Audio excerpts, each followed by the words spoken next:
morning. I want to welcome everybody to today's committee hearing. I'm joined by my friend and colleague Jan Perry. Before we get started, I think all of you need to know that today is February 11th, so you've got 3 days to get your Valentine gifts, or you may be sleeping on the couch. All right, so with that said, Ms. Barclay, are we ready to go? Mr. City Attorney, we do not have a quorum. I don't know if we're going to have one today, so we will, the action that we will take now will be the communiques from the chair. So without any further ado, let's get started. We have several items that I think that we can move quickly, and those are basically items 1 through 10. Ms. Barclay, if you could start off with item 1. Meg Barclay, CLA. Item 1 is a report from the Community Redevelopment Agency and the Chief Legislative Analyst relative to an exclusive negotiation agreement with Heritage Housing Partners for a 16-unit residential property project. On item 1, we will adopt the CLA report as a communique from the chair. Item 2. Item 2 are reports from the CRA and the CLA relative to a cooperation agreement with the Department of City Planning to develop community design overlay districts for the Westlake Recovery Redevelopment Area and the Pico Union Redevelopment Project areas numbers 1 and 2. Okay, then without objection on item 2, we will adopt the CLA report. Item 3. Item 3 are reports from the CRA and the City Administrative Officer relative to a loan servicing contract with Amera National Community Services. Okay, then on item 3, we will adopt the CAL report. On item 4, read the item, and it's my understanding that Ms. Perry would like to add an amendment. So on item 4. Item 4 are reports from the CRA and the CLA and a resolution relative to adopting finding of benefit findings, authorizing the execution of a public improvements funding agreement with the Trust for Public Land in an amount not to exceed $200,000 for the installation of fitness zones in or near the Council District 9 corridors south of the Santa Monica Freeway redevelopment project area. Ms. Perry? Yeah, I'd like to amend the CLA report and replace the Ross Snyder Recreation Center with the Fred Roberts Recreation Center located at 4700 South Honduras Street. My office has discussed this change with the redevelopment agency, and we agree that this would be a better candidate for a fitness zone. Okay, then without objection, that'll be the order. We will adopt the CLA report. Included in that will be Ms. Perry's amendment. Item 5. Item 5 is reports from the CRA and the CLA and a resolution relative to a construction and permanent loan agreement with the Charles Cobb Apartments, LP. Okay, on item 5, we'll adopt the CLA report. Before we go to item 6, Ms. Barclay, every time we have a meeting, you are afforded the opportunity to introduce yourself so everyone throughout City Hall knows who you are and they can recognize your voice. Is that correct? I suppose so. Okay, so what we're going to do today, Mr. City Attorney, I want you to indicate to City Hall who you are. Identify yourself. Neil Blumenkoff, Deputy City Attorney. Didn't hear that. Neil Blumenkoff, Deputy City Attorney. Who? Okay, now we turn to my left, to my two individuals to my left. Mr. Clerk, you start. Alan Aliotti, City Clerk. Yeah, everybody, you're part of the team. Candy Rosales, City Clerk. Okay, now everybody knows everybody. Forgot Meg. Who? She already in it. She does it every week. Okay, let her have one more time. Okay. Give her more time. She's on Facebook, too. Oh, Ms. Perry. Oh, this is a good meeting. Item 6, Ms. Barclay, and if you want to tell us, where you were born or about your face. Just go to your whatever- Facebook page. Yeah. Item 6. Item 6 is a report from the Community Development Department and the City Administrative Officer relative to executing an agreement with Valenzuela Properties, LLC, for the development of the Vineland Retail and Medical Office Project. Okay, on item 6, we'll adopt the CAO report. Item 7. Item 7 is a report from the Department of Aging relative to a request to approve and release the Adult Day Program request for proposals. Okay, then on item 7, we'll concur in the recommendation of the Arts and Parks and Aging Committee. Item 8. Item 8 is a report from the City Attorney and the CAO relative to extending for 2 years the contracts of outside law firms currently on the LAHD Outside Counsel Legal Panel. Okay, on item 8, we'll adopt the CAO report. Item 9. Item 9 is a motion, Parks Perry, relative to providing up to $1 million of Assembly Bill 1290 funds to the Department of Public Works Bureau of Street Services. What did I say? Excuse me, for $100,000 for the installation of street-related public improvements in the vicinity of the Watts Learning Center. Okay, before we adopt that motion, I just want to compliment Ms. Perry on her honesty. I would have preferred the million. So thanks for, That money. we'll take the 900,000. Okay, we'll adopt that motion. Item 10, Ms. Barclay. Item 10 is reports from the CRA and the CLA relative to a permanent loan agreement with Alexandria Housing Partners, LP. Okay, then, without objection, we'll adopt the CLA report on item 10. Okay, and all of this, Mr. City Attorney, has been done as a communique from the chair. Mr. Varsity. Oh, no, it is that we have just been joined by our president, Eric Garcetti. So, without objection, he will be included as a vote on all the items, which means it goes to full committee as a recommendation. It goes to full council as a recommendation of the committee, correct? Correct, on items 1 through 10. Yes. All right. Good morning, morning. Mr. Presidente. No, we're rolling. Less people, less questions. All right, we've got And you concur. we've got one. concur with that. Yeah, we have one public comment card, so I'm going to let Chuck Tenen come up. Come on, Chuck. Are you ready, or you want me to do another item? Or you? I can do this one. Thank you. Good morning, Chuck. Good morning. It's a bird, it's a plane. No, it's President Obama to our rescue, and he's doing it. He reached out when others were silent for so long to lead the way to save the day. In 2007, Herb Weston got $5 million in 12 days to save people's dreams of affordable home ownership when housing programs failed. Also, relocation assistance ordinance to help people when they had to leave their homes because they were going to tear them down to build condos. Turn the housing crisis around, Herb. We need a Measure H as a stimulant in this city. H is for Herb. It stands for Housing and Economic Resolution Begins. We have the tools and the leadership right here in this room to resolve the housing crisis in these extraordinary times of economic meltdown, loss of housing, foreclosures that is affecting us all. Our city leaders need to lead the way to help end this economic crisis and give the people the tools and the power to connect in our communities. So I hope there could be a Measure H. It would be great. And it does stand for Housing and Economic Resolution Begins. And Herb Weston is a leader here in this room, in this committee, and it starts here with you and me. And you know what? We need to help the people. Obama got up there, and guess what? He passed the first thing. The next thing on his agenda is housing. And you know what? He's going to do it because he's fighting for the people just like you people do. And guess what? It's going to work. It's going to take a lot of time, but it's going to turn it around, and it's a good start. They say $800 billion is going to help. Yeah, it is, but it's probably $10 trillion to really turn it around. So thank you, and keep up the good work. And you know what? Housing. That's the next big thing, and you watch what Obama does. He's going to stimulate all of us, and you're going to do it. Thank you. Thanks, Chuck. I don't know about Measure H. Could be the kiss of death.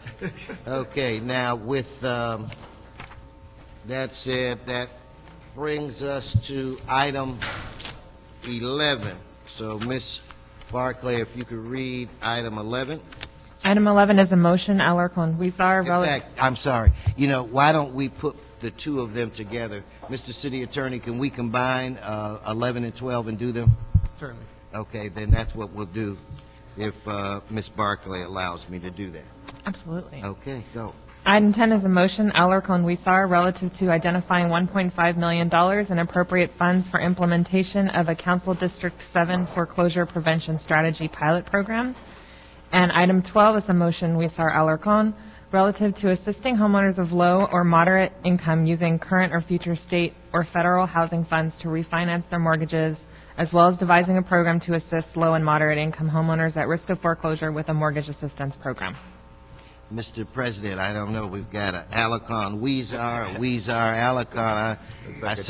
Something is up, okay? You scratch my back? Yeah, these guys are talking to each other. Okay, so before we get department staff to come up, I have several individuals who've signed up to give public comments. I'll start out with those who requested to speak on item 11. Stephanie Hafner, and then Father John. You're next, Father, and you could just come take a seat. You're first. Actually, if Father John could address you first, we would appreciate that, and I would follow him. I always, where it relates to judges and people, the Lord messengers always get special treatment here. You never know when you need a judge. No, you just never know. You always kiss up to judges, and Father, you've got 3 days. You can speak as long as you want. No, anyway, go on. Good morning. Good morning, Councilmember Weston. My name is Father, and the other council members present. My name is Father John Lasang. I'm pastor at Mary Immaculate Catholic Church in Pacoima and a leader with 1LA. At this point, I'd like to ask my fellow 1LA leaders, the city behind me, to please stand just to be recognized. Good morning and welcome. We're here from throughout the city of Los Angeles to ask for your support for the investment of funds from the Community Redevelopment Agency to launch a pilot project that will prevent home foreclosures. Once proven successful, this pilot project could be used on a wider scale, citywide or even nationally, and would result in the stabilization of the housing market and the strengthening of our faltering economy. I'm sure we all know the tragic series of events that led to the financial entrapment of thousands of our families in unsustainable mortgages. To date, there have been many plans put forward to deal with the foreclosure crisis. They've all been fragmentary, half-hearted, and ineffective. As we speak, thousands of families are still about to lose their homes. What's needed now, we believe, is leadership from the city of Los Angeles to show the nation a plan that actually works. Our plan comes from local knowledge and from the practical experience that came from having 100, or at least about 100 homeowners meet with banks and negotiate loan modifications. From that experience, we built this plan, and therefore we're confident that it will work. Our plan has the support of a leading economist, Alan Blinder, professor and an economist at Princeton University, and a former vice chairman of the Federal Reserve Board, has reviewed our plan and called it thoughtful and productive. In fact, last Wednesday, Blinder wrote in the Wall Street Journal and affirmed the key components of our plan. One of those components, he said, was that the government funds will be necessary for banks to make the deductions in principal in the mortgages. And he goes on to say, without reductions in principal, any foreclosure plan is doomed to failure. Two critical points here. One, the funds we are looking for have to be flexible and unrestricted. That is why we're asking for $1.5 million from the CRA. Everyone from the mayor's office on down has told us this flexibility is needed. Second, we ask for swift action. Sometimes patience is not a virtue, and we believe this is one of those times. The pain that I'm seeing in my congregation and throughout the city convinces me that we have to deal with this issue not in 3 months or 6 months or a year, but now. We thank Councilmember Richard Alarcon from District 7 for his support for our families and the general outlines of the 1LA plan. We also commend his other plan not being discussed today to divest Los Angeles City funds from the banks unwilling to cooperate with us on loan modifications. One final thought. This plan has potential to make an impact throughout the city, not only in District 7. The tsunami of home foreclosures is devastating all of Los Angeles. We're in this crisis together, and we need to work together for a real solution. Thank you, Thank you. Father, very much. Now, before the rest of you start, you will have 1 minute, okay, that I strictly adhere to the 1 minute because it's my understanding that we've got several people in the back that are filling out cards as well. So, Ms. Hafner, you're up. Thank you, Councilmember. My name is Stephanie Hafner. I'm a supervising attorney in the Housing and Consumer Unit with Neighborhood Legal Services of Los Angeles County. We've been working with 1LA to develop solutions to the foreclosure crisis. In doing that, we have matched groups of borrowers with banks. We've matched over 100 borrowers in the last 2 months with banks that are servicing borrowers' loans. Those banks represent Chase, WAMU, EMC, ASC, Countrywide, and Wells Fargo. To date, we have few solutions. Half of the borrowers who have met with the banks, their loans are still in review. And that review, we have discovered, is a very disorganized process. The first group of borrowers met with Chase Bank at the beginning of December. 23 of those 28 borrowers still have received no answer.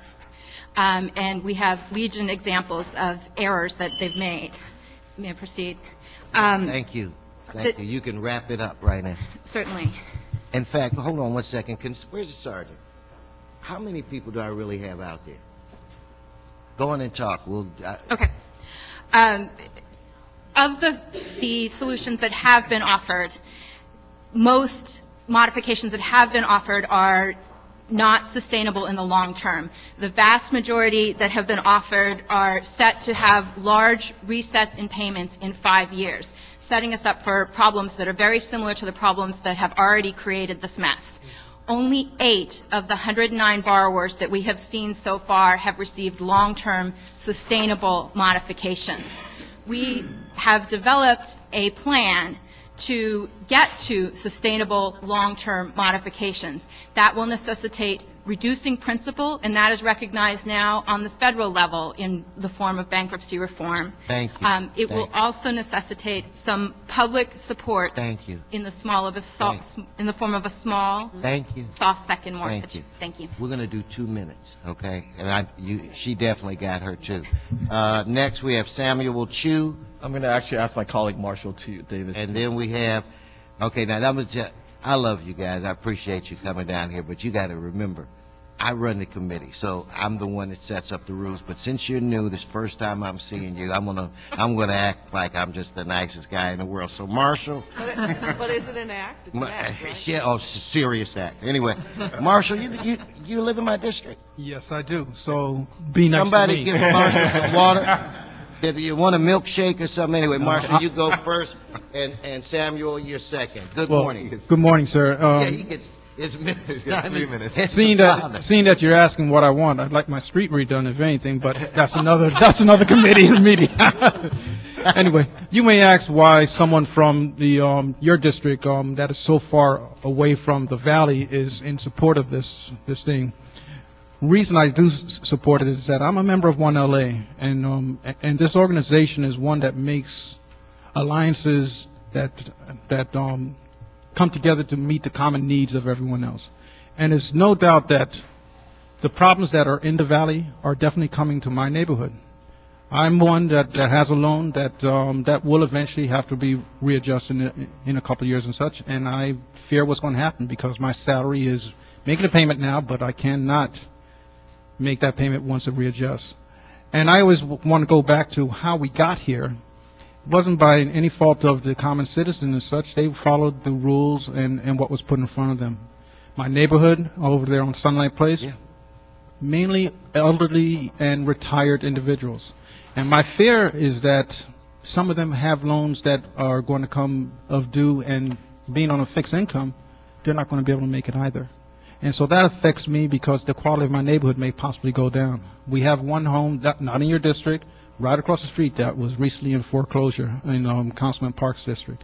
Those homes, you know, when I bought mine, I bought mine for a little over $300,000. The home three houses away from me is still listed for $750,000. The neighborhood cannot support that price, but yet still they're asking. So, in conclusion, all I ask is that for this fantastic idea that I've read and I be supported by you and all of the city. This is a citywide problem. Los Angeles is a city that leads, and I think that we can lead the nation once again with this. Thank you. Okay, Marshall, it was a pleasure to meet you, and I'm going to make sure we keep Marshall's address on file, and I'll see where you are. One last thing. Thank you for the calendar. Oh, okay. That was beautiful. You know, first of all, I think that it's wonderful that you recognize that this problem is all of our problem.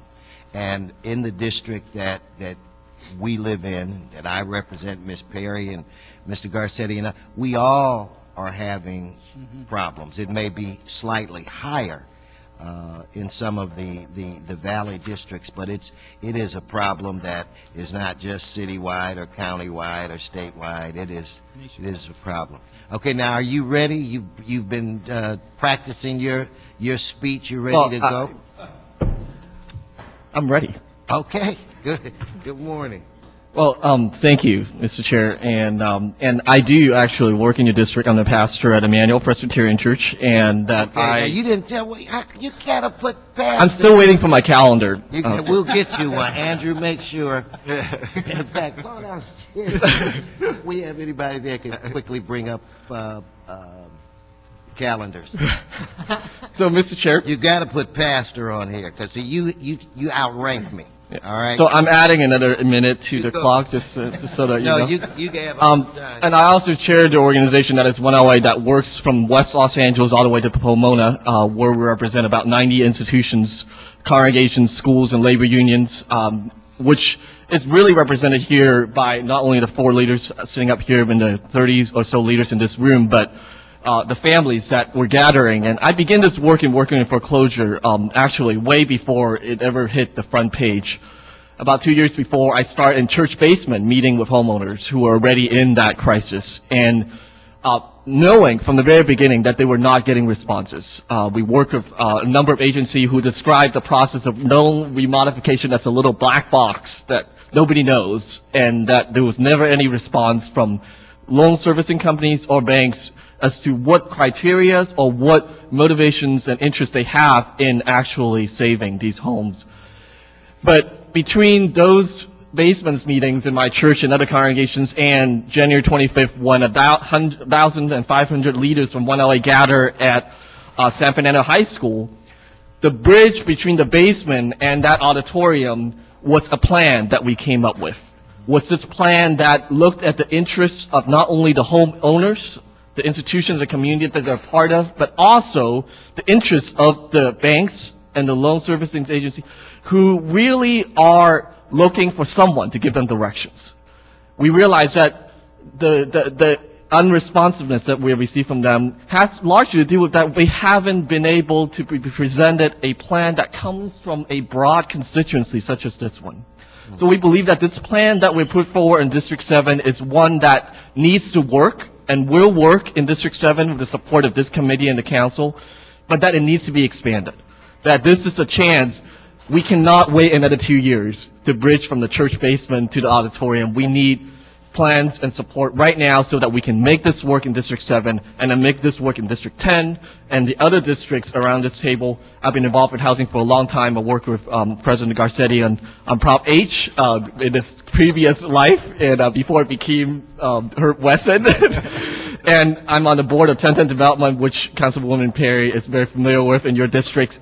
This is a reality that must be addressed now, and that a strategy that needs to gain support here in Los Angeles and with your leadership go forth from here to the Los Angeles County, across the state that is experiencing more than 500 foreclosure a day, and then becomes a leader in a pilot program for this country. So thank you. No, thank you. Thank you all so much for coming down and testifying. Deanna Kitayama?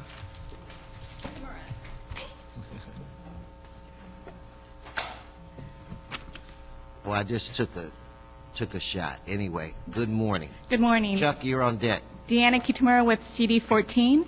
Councilmember Huizar proposed the refinancing motion in item number 12 because of his concern for the number of houses which have been foreclosed on, as well as the houses that are still at risk. Foreclosure results in not only devastation to the individual families, but also destabilizes neighborhoods. As this committee knows, the federal government recently approved the city's neighborhood stabilization program. However, that program, because of the funding limitations, only allows the city to focus on post-foreclosure. And the council member believes that it's very important to also focus on preventing the foreclosures in the first place. Yesterday, the Treasury Department outlined use of the TARP money for foreclosure prevention, and the council member believes that the city should create programs that can be implemented the moment that the city obtains federal funding for foreclosure prevention.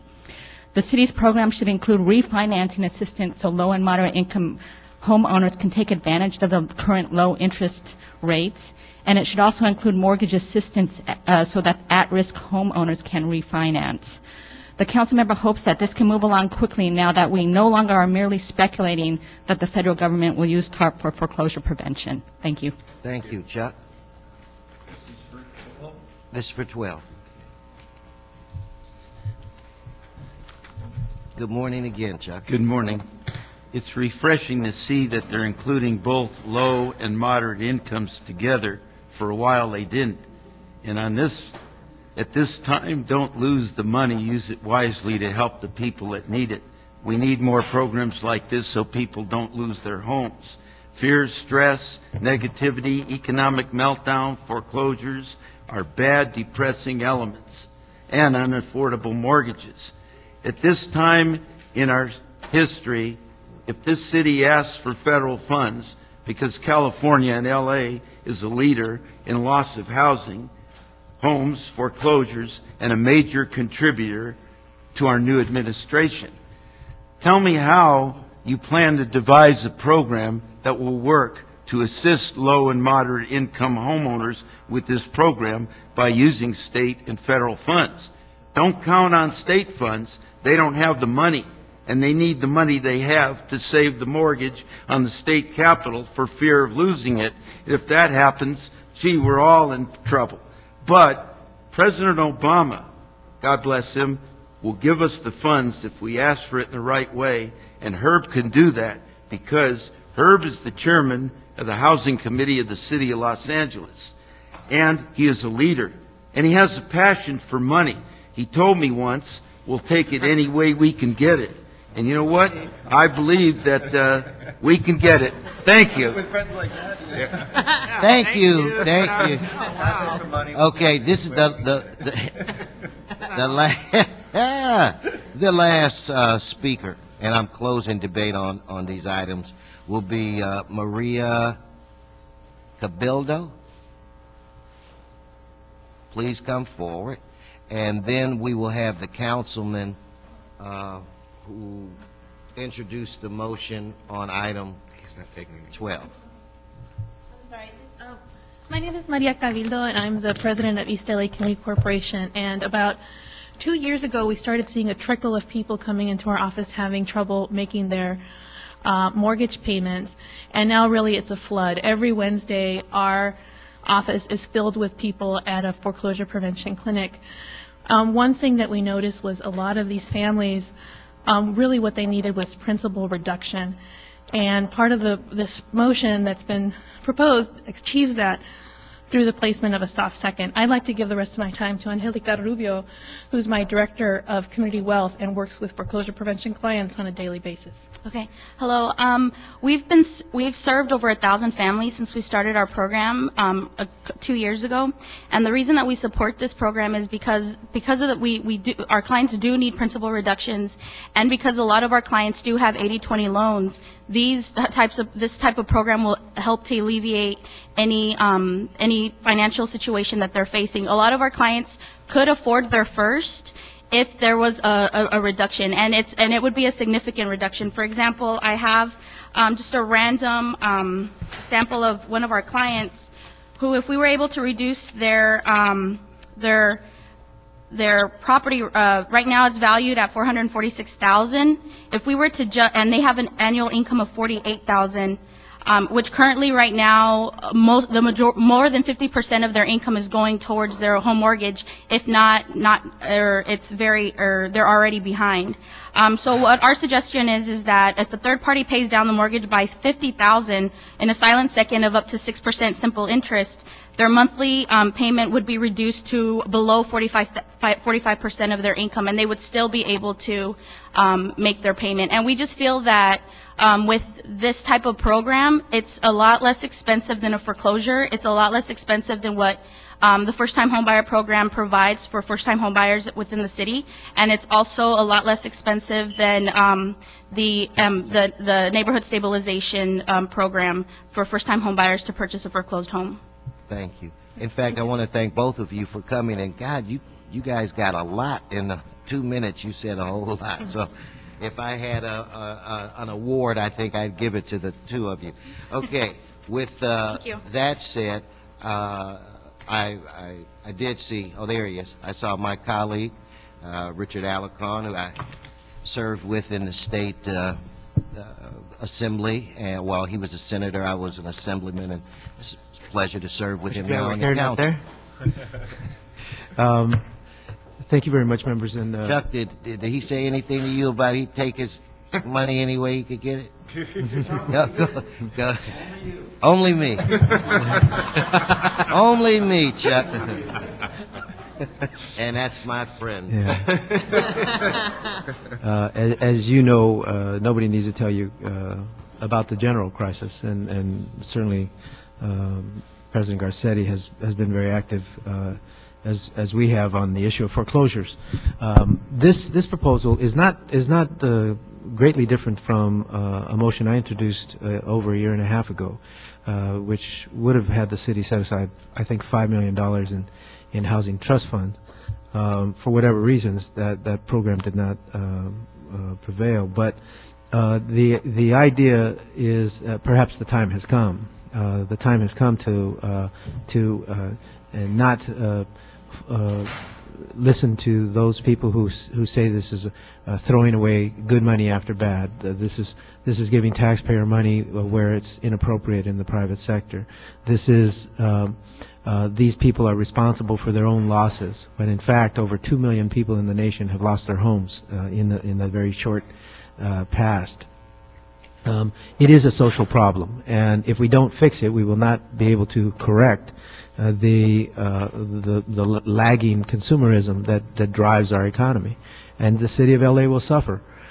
This is not the be-all and end-all. It is a pilot project. It is an idea that we can save perhaps 1 or 2 neighborhoods and demonstrate that they can be saved. Here's a few things that I would like to say. First of all, I've sat down with the CRA, and I think we're comfortable with setting aside $1 million for a pilot project out of CRA, as long as housing is willing to manage it, and they've expressed that they would be willing to manage the program. But let me say this: I think we can do better. I think whatever the formula that we have put together, $1 million for 20 homes is not real exciting to me, quite frankly. I think if we can stretch that $1 million to 50 homes, that makes sense, particularly if we can concentrate those 50 homes in a particular area and actually demonstrate that we're saving a neighborhood. I just did a press conference. It wasn't a press conference. It was an interview on TV at 6 o'clock in the morning last week. And just in that block in Sylmar, there were 3 homes that were on foreclosure. And they were very nice homes. One of them was over 3,000 square feet. This crisis has affected all communities. My district and Council District 8 are the hardest hit. Council District 8 is number 1, mine being number 2. And so this is a model that we can use. I'm hopeful that we can move this idea forward, and housing, CRA, and there's some outside parties that have expressed an interest in something similar that might allow us to expand the dollars and have greater impact. And so I'll be working very hard to make that happen in the next, before it comes to council. But the most important thing is that this organization of grassroots is the support we need to be able to fend off the naysayers. We have to challenge banks to be more responsible. I've introduced a couple of motions this week to do so. I'm hoping that the outcry from the public that the 1LA will provide will force them to be more responsible, because if they're not more responsible, people will start pulling their deposits out of those banks and moving them to more responsible and socially conscientious banks. And those and the banks will use an excuse that they have to be responsible to their investor. Well, if people start pulling out their deposits, maybe they'll see the nexus between the responsibilities of their investors and the fact that they have less deposits. I think the time for allowing the banks who have acted irresponsibly for so many years, 5, 6, 7 years, with regard to housing, we shouldn't just give them a pass and say, oh, it's okay, we're going to get by this, and President Obama's going to throw a bunch of money at you and we'll be fine. When President Bush threw a bunch of money at the banks, they did nothing with it. Nothing that stimulated our economy. It certainly didn't trickle down to our neighborhoods. And so I think that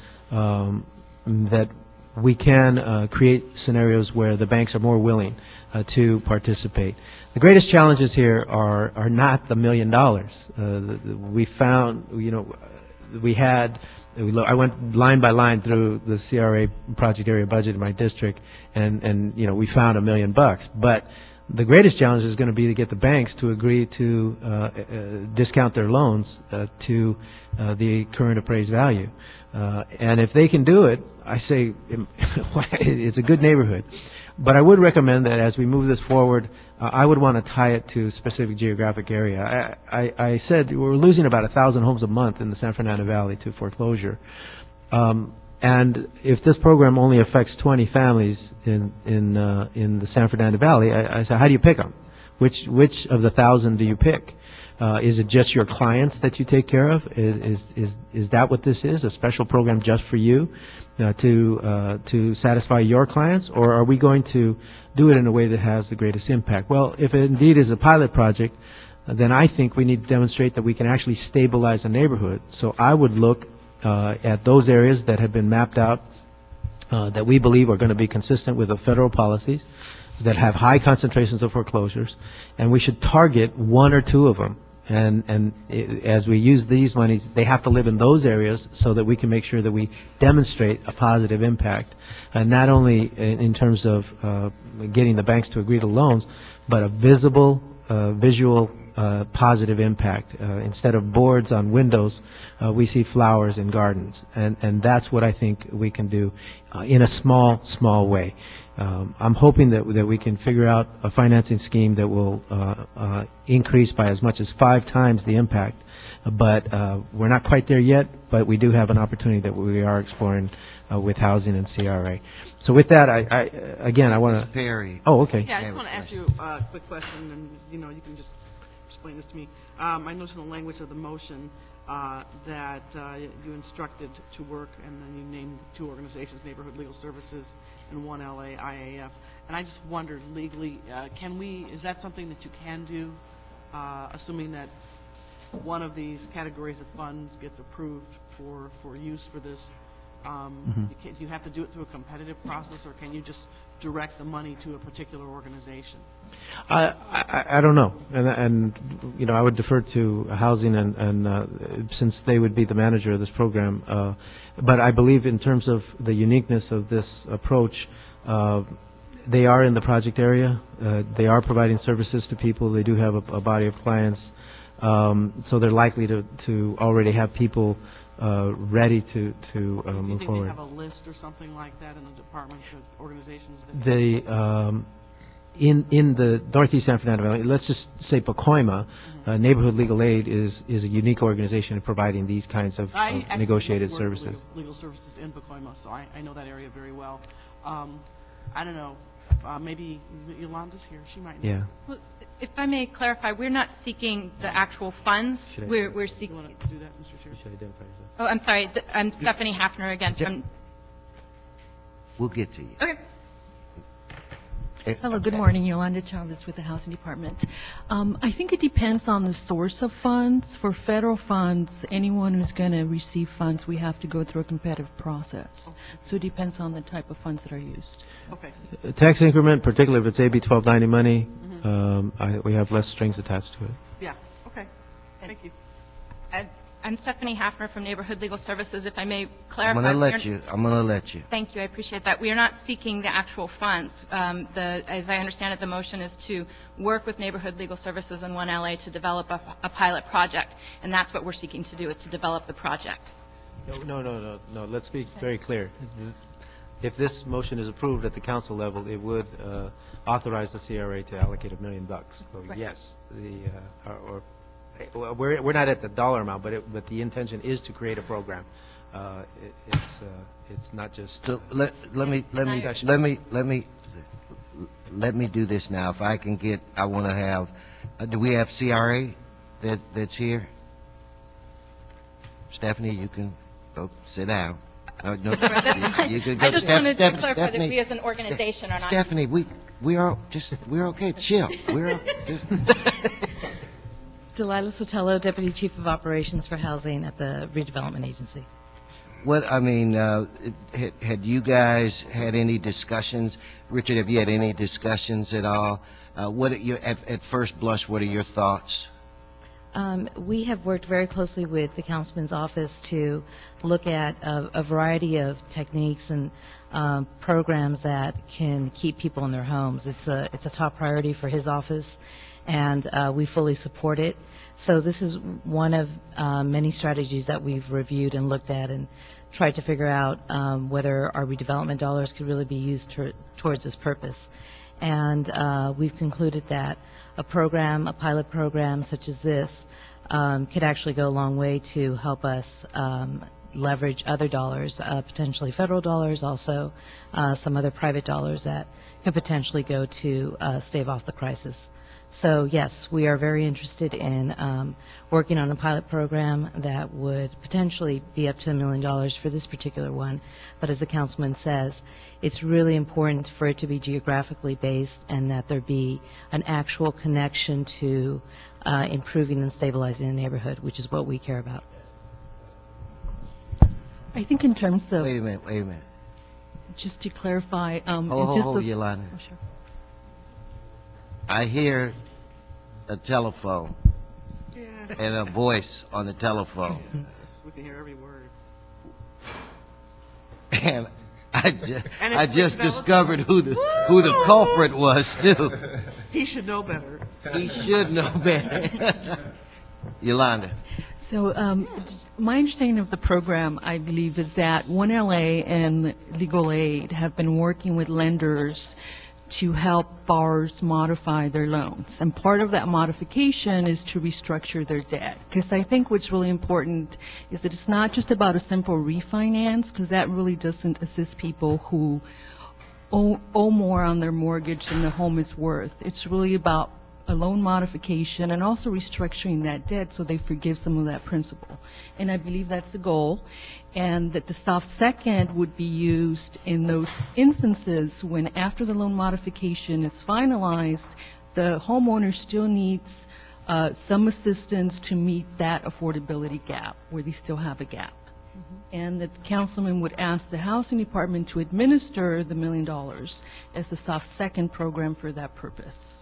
The one thing I would stress is we would gain an equity share in the house. So this is that would protect the soft second. Before I open it up to Mr. Garcetti and Ms. Perry again, I would think that I would be hopeful that this committee would want to at least move this process forward. And whatever questions that we might have at this point in time, that as these meetings continue, we can address some of the concerns and try to fashion a program that would, be successful. And so this is something I'm going to recommend that we adopt the motion. I'm going to ask that it be done as quickly as possible, but I want it done, right. So this is something that if we can make this work, it could be something, depending on availability of other monies, that we might be able to do in other areas and other regions. I also recognize, in fact, I think it was Mr. Alarcon informed me a week or so ago that just how bad it was in Councilman Parks's area as well. So I think we do need to move quickly. Ms. Perry or Mr. Garcetti, Ms. Perry? I just want to make just two comments on the record, and that's it. I wanted to amend the motion to make sure that the Housing Department is the lead for administering any housing federal money or policy, number one, because that's what they do. That's their primary mission.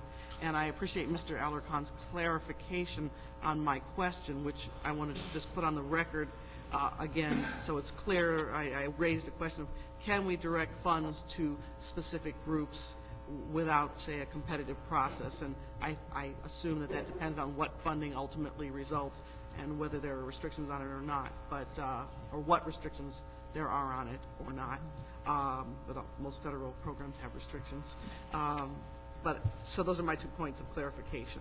One was a question that I want answered in the report back, and then number one was to have housing be the lead agency for administering any federal funds or policy related to this project, because that's their primary mission.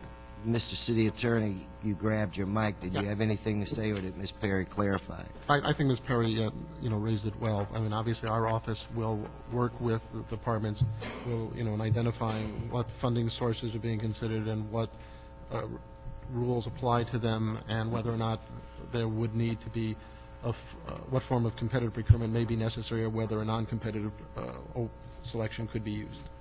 Mr. Alarcon, would you, well, first, Yolanda. I just wanted to make a clarification on the funding to move forward in terms of developing the program. I wanted to clarify that currently that we don't have federal funds available for this type of program. As you know, NSP can only be used on foreclosed homes. CDBG and home money is restricted in that you can't use that money for current home owners. So you can't give a soft second to someone who already owns a home. So what we're hoping is that if there's a commitment from the CRA to create this pilot program, then we would administer that soft second.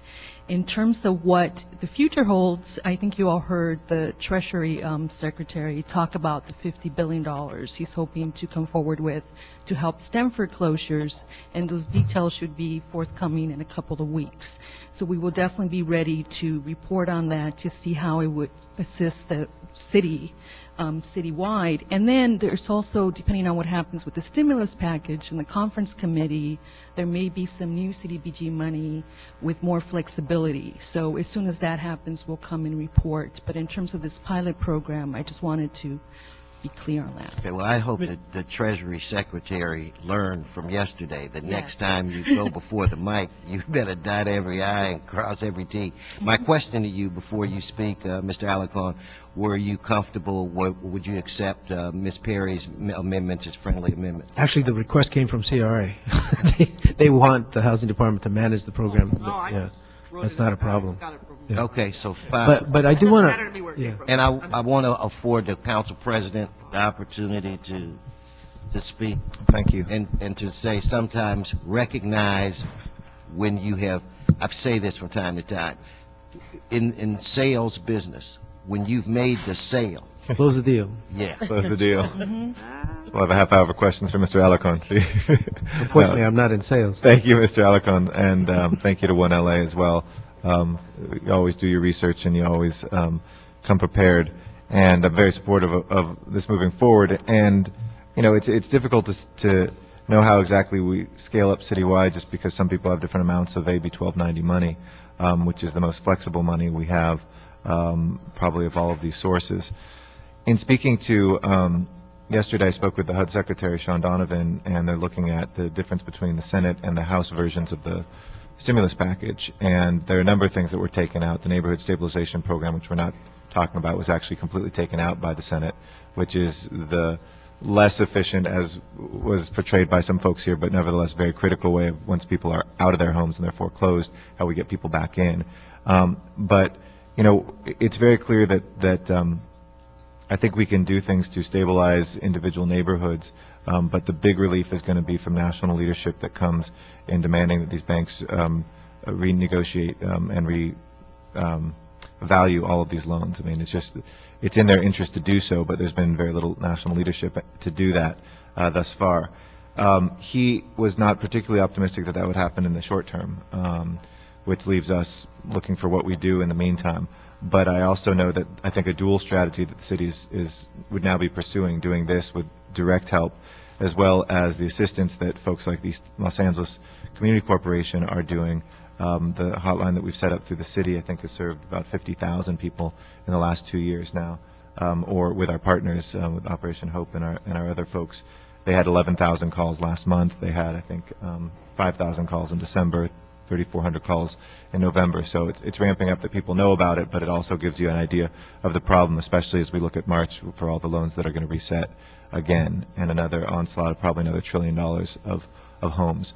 So my only note is where we can continue to be more aggressive as well on those pieces. I don't want to, it's not an either or, it's a yes and, but what East Los Angeles Community Corporation is doing, what our other community partners are doing is so critical.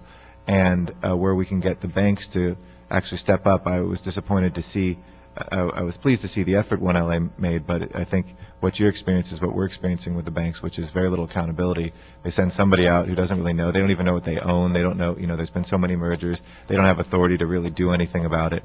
And so unless that comes from top down, which I appreciate and was proud to second Mr. Alarcon's other motion of where we put our own city money, we have to do something to really rattle the cages of the banks to be able to say, look, this is in your interest, but if you don't step forward and do this comprehensively, things are only going to get worse for you. And some of these banks can still go under if they don't do this. So it's in their own interest as well as the interest of our neighborhood. So just not I know the most uplifting of comments, but I think whatever we can do right now during the conference committee to look at putting neighborhood stabilization program back in and demanding that any of the, if we can rewrite some of the, just as we did with the assistance moving forward for executive pay, limiting that to $500,000, which the president did.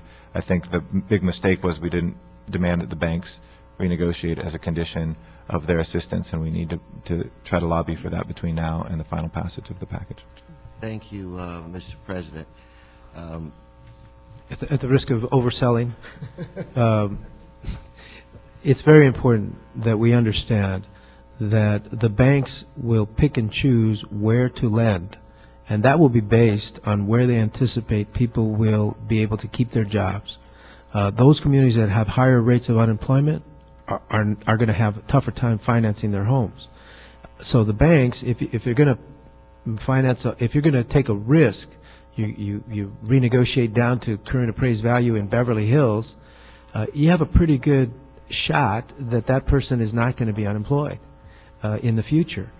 But if you're in Pacoima and you have to assess the risk, one of the factors you'll consider is the unemployment rate. We're at 10% in Los Angeles.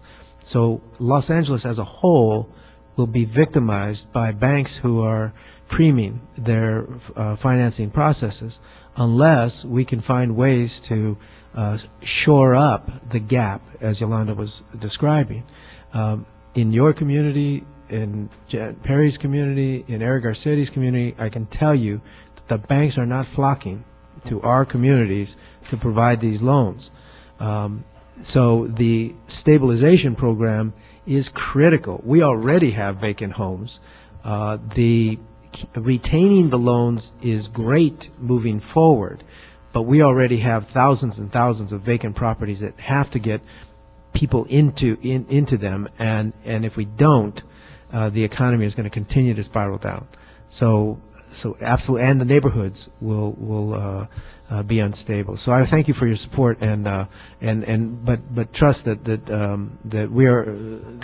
I consider myself staff with housing and the CRA and this program. We want to make sure it's done right so that we can replicate it. I understand. It's my understanding, Ms. Barclay, that you have some suggested amendments. Yes, sir. We recommend amending the motion and instructing departments to report to HCED in 30 days and include an analysis of state and federal funds which may come available to address foreclosure prevention, and then adopting the motion as amended. Okay, then without objection, we'll adopt this motion. We'll include the amendments that were suggested by Ms. Perry and the suggested amendments by this committee. So without objection, so let it be written, so let it be done. Can I get a clarification? The motion is moving forward to council, but we're coming back with 30 days with an update. Yes, sir. Okay, that's great. Thank you. Done. Ms. Barclay, is there any more business before this committee? Would you like to make the same amendments to item 12 and adopt that motion as well? Oh, yes. So we'll do the exact same thing where it relates to item 12. Any more business before this? No, And this committee's adjourned. Thank you all for coming. Yay! Okay. Hey.